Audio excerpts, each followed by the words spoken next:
Okay, so I wanted wheels for my car, and I didn't want to just make them out of fondant, then I have to wait for them to dry before I put them on. So I was looking around, and I have this donut pan here.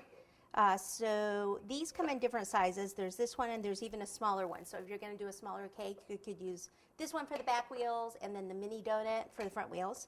I was looking around, and I actually have this pan, which is a Savarin Pan, which I didn't even know what that was. I had to look it up. I know that's bad probably, but I guess it was like a light sponge cake, and they come in different sizes. I have no idea where I got it, but a lot of times I'll just pick up pans that are weird shapes.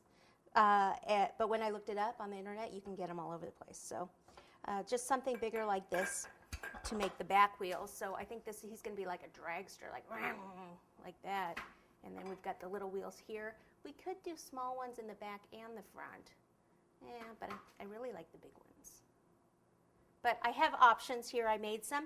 Now, the only thing is, yesterday when I was making these, I wasn't paying too much attention.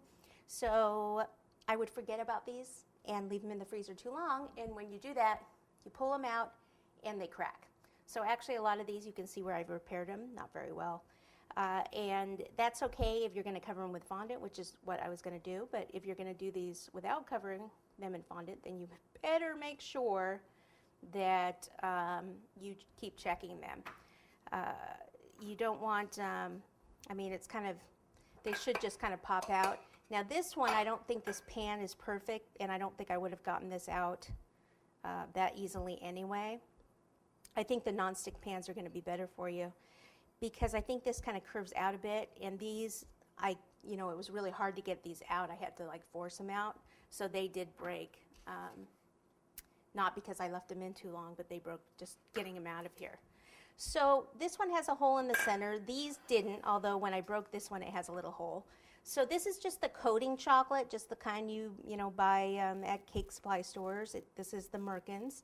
And for right here, I need to go ahead and fill in that hole. So I have these on parchment paper so that when this sets up,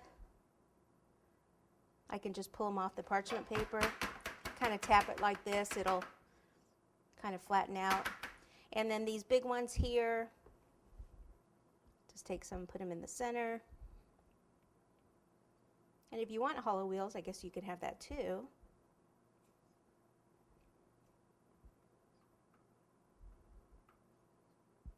I think there's a little more in that one, so pop a little more in here. Okay, so those will be setting up for our wheels. And as long as the fondant's on there thick enough, that's not going to show. Or you can just go back and kind of smooth it out a little bit more. Okay, so that's it with these. Just let them sit at room temperature. This is something you could do ahead of time, even before your cake, like maybe at the beginning of the week or something. Or if you're like me, everything last minute, just because you're busy, then this is a great way, rather than doing fondant or gum paste wheels, letting them dry. This you can do it, all at once. Put them together, put them on, and they won't sag. Okay, let me get this stuff out of the way, and then we'll move on to the car.